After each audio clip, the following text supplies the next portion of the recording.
YCP కానీ జగన్మోహన్ రెడ్డి మాట్లాడలే అక్కడ నేనే కట్టానని. ఇప్పుడు వాళ్ళు మాట్లాడుతున్నారు, అమర్నాథ్ వీళ్ళు మాట్లాడుతున్నారు. జగన్మోహన్ రెడ్డి ఇవాళ ట్వీట్ పెట్టాడు, ఇవాళ పెట్టాడు. అదే అందుకని ఇవాళ పెట్టాడు. అమర్నాథ్ వైసీపీ లీడర్లు వాళ్ళందరేమో మాదే మాదే మాదే సోషల్ మీడియాలో హోరెత్తిస్తున్నారు. ఆ జగన్మోహన్ రెడ్డి మాట్లాడి తిప్పితే సరిపోద్ది అసలు. ఇప్పుడు పేరి నాని గారు అంటే ఆయన నో డౌట్ మాజీ మంత్రి, ఇప్పుడైతే నథింగ్ కదా. గుడివాడ అమర్నాథ్ అప్పుడు మాజీ మంత్రి కానీ ఇప్పుడు నథింగ్ కదా. జగన్మోహన్ రెడ్డే ఒక ఎమ్మెల్యే పులివెందులకి కదా.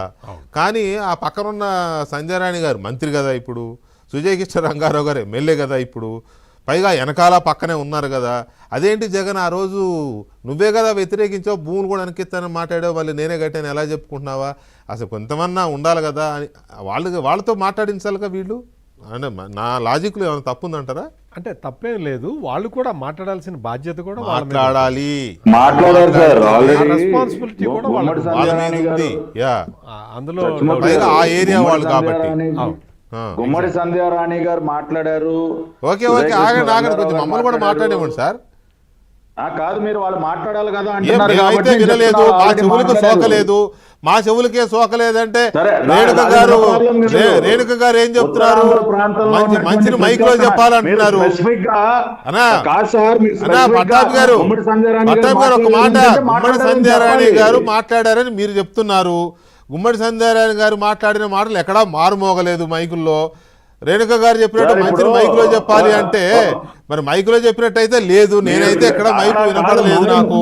ఎనీవే ఒక్క నిమిషం ప్లీజ్, మరి అంత అఫెన్స్ అవసరం లేదు సార్, అంత అఫెన్స్ అవసరం లేదు సార్ ప్లీజ్. మీరు మాట్లాడలేదు ఎట్లా అంటారు? నేను వినలేదు, I may be wrong, I may be wrong, I may be in dark కాదండి, I may be wrong, I may be in rock. వినలేదు, నా దాకా చేరలేదంటే ఒక మీడియా మనిషిగా నాకే చేరలేదు అంటే మరి ఆ ప్రాంత ప్రజలకి ఏం చేరుతుందో, ఆ ప్రాంతానికి చెందిన మంత్రిగా, ఆ ప్రాంతానికి చెందిన ఎమ్మెల్యే గారు రంగారావు గారు మరి వాళ్ళు కదండి చెప్పాలి. విజయవాడలో ఉండే మీరు, తణుకులో ఉండే రేణుక గారు చెప్పొద్దని కాదండి, సారీ చెప్పొద్దని కాదు. ఒక్క నిమిషం, ఒక సత్యమూర్తి గారు లెట్ హిమ్ స్పీక్ ప్లీజ్. ఇక్కడ మెయిన్గా జగన్మోహన్ రెడ్డి అతను అంటే అధికారంలో రావటానికి చెప్పిన అబద్ధాల్లో ఇదొకటి మెయిన్గా. భోగాపురంలో ఎయిర్పోర్ట్ ఎందుకు దొరికిన ప్రతి చోట జనాన్ని రెచ్చగొట్టాడండి, ప్రతి చోట జనాన్ని రెచ్చగొట్టాడు, జనం కూడా చేయబెట్టాడు వచ్చాక.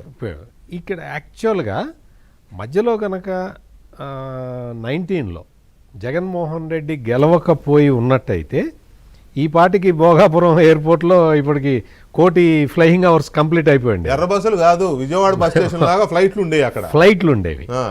దాన్ని చాలా అంటే మొత్తం ఏదైనా సరే, ఏ ప్రాజెక్టునైనా సరే విధ్వంసం చేయటం ఆయనకు అలవాటు. నేను అనుకోవటం పట్టాభి గారు కొంచెం థ్యాంక్స్ చెప్పాలి. దాన్ని కొంచెం వీళ్ళు చేసిన ప్రయత్నాన్ని బుల్డోజర్లతోటి చదువు చేయకుండా వదిలేశాడు కదా, అందుకోసం అన్న థ్యాంక్స్ చెప్పాలి. అమరావతి లాగా కంప పెరగలేదు, అందుకని థ్యాంక్స్ చెప్పాల్సిన అవసరం కూడా ఉంది. అంటే అతను కోరుకుని ఉంటాడండి, వైజాగ్ లో ప్యాలెస్ కట్టుకున్నాడు కదా రుషికొండ మీద, రియలైజ్ అయి ఉంటాడు ఎయిర్పోర్ట్ ఇక్కడ ఉంటేనే మంచి కన్వీనియంట్ గా ఉంటుంది అనుకుని ఉంటాడు. ఇక్కడ అసలు బేసిక్ నాలెడ్జ్ జగన్మోహన్ రెడ్డికి లేదు అని చెప్పడానికి నాకు ఎటువంటి మొహమాటం లేదండి. ఎందుకు అంటే విశాఖపట్నం ఎయిర్పోర్టు సివిల్ ఫ్లయింగ్ కి సరిపోదు, అది కుదిరే పని కాదు, అది నేవల్ ఎయిర్పోర్ట్, దాన్ని ఐఎన్ఎస్ డేగా అంటారు. అందులో మనకు పర్మిషన్ ఇచ్చారు, కొంచెం పౌర విమానాలు కూడా మీరు కూడా ఎగరేసుకోండి అని చెప్పి పర్మిషన్ ఇచ్చారు. దాన్ని పర్మనెంట్ ఒక ఇదని ఎట్లా అంటారు? విజయసాయి రెడ్డి అప్పట్లో పెట్టిన ట్వీట్ని మళ్ళీ ఎవరో ఈ వైసీపీ లీడర్లు రీట్వీట్ చేస్తూ ఉన్నారండి. బేగంపేటలో పడావు పెట్టేశాడు, బేగంపేట ఎయిర్పోర్ట్ని శంషాబాద్ కట్టి, ఇప్పుడు భోగాపురం కట్టి విశాఖపట్నాన్ని పడావు పెడతాడని చెప్పి ఏదో విజయసాయి రెడ్డి అప్పట్లో పెట్టిన ట్వీట్ని ఇప్పుడు మళ్ళీ రీట్వీట్ చేస్తూ ఉన్నారు. రెడ్డి గారు చాలా పెట్టాడు అప్పుడు, 150 కిలోమీటర్ల ఎయిర్ డిస్టెన్స్ లో 150 కిలోమీటర్ల డిస్టెన్స్ లో 2 ఎయిర్పోర్ట్ ఉండకూడదు అటు కూడా పెట్టాడు.